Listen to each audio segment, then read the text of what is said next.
भाइयों और बहनों, आज हम सुनते हैं राधा अष्टमी की पावन कथा, श्री राधा रानी के अवतरण की दिव्य लीलामयी कथा। राधा अष्टमी का पर्व भाद्रपद मास के शुक्ल पक्ष की अष्टमी तिथि को मनाया जाता है। यह दिन भगवान श्री कृष्ण की शक्ति भक्ति रस की मूर्त स्वरूपा श्री राधा रानी के जन्म का दिन है।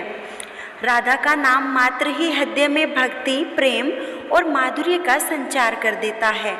वृंदावन के समीप रावल गांव में वृषभानु नाम के एक धर्मनिष्ठ गोप और उनकी पत्नी कृति देवी रहते थे। वे दोनों बड़े पुण्यात्मा थे, लेकिन उन्हें संतान का सुख प्राप्त नहीं था। वे निरंतर भगवान से संतान प्राप्ति की प्रार्थना करते थे।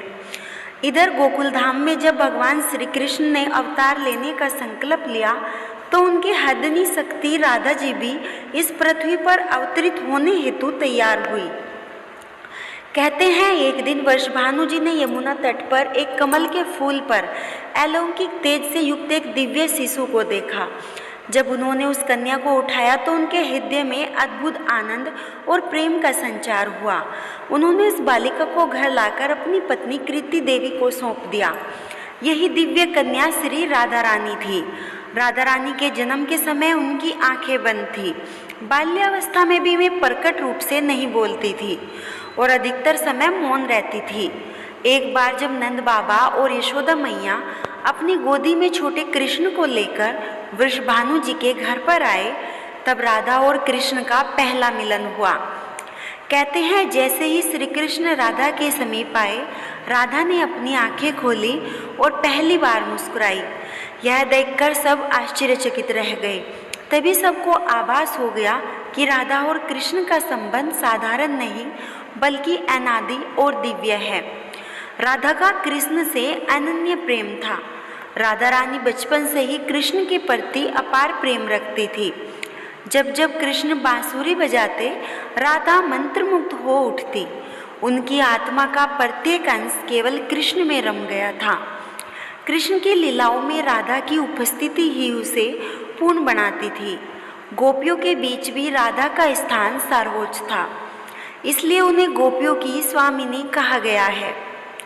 राधा शक्ति स्वरूपा शास्त्रों में कहा गया है, राधा कृष्ण प्राण प्रियतमा शक्ति राधा। अर्थात जैसे बिना सुगंध के फूल अधूरा है, वैसे ही कृष्ण राधा के बिना अधूरे हैं। कृष्ण शक्ति के बिना नहीं और शक्ति कृष्ण के बिना नहीं। राधा और कृष्ण दोनों एक ही तत्व के दो रूप हैं।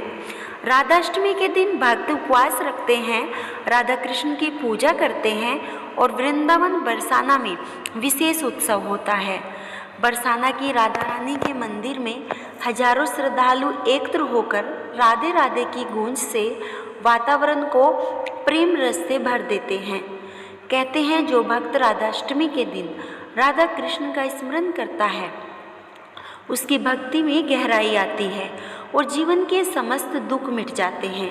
राधाष्टमी की कथा हमें सिखाती है कि भक्ति का शिखर प्रेम है।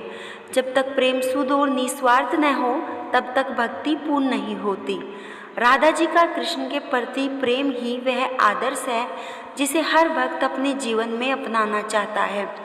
हे भक्तजनों, राधाष्टमी के दिन हम सबको राधा रानी से यही प्रार्थना करनी है, हे माँ राधे, हमें निष्काम प्रेम, निर्मल भक्ति और श्री कृष्ण के चरणों में अनुराग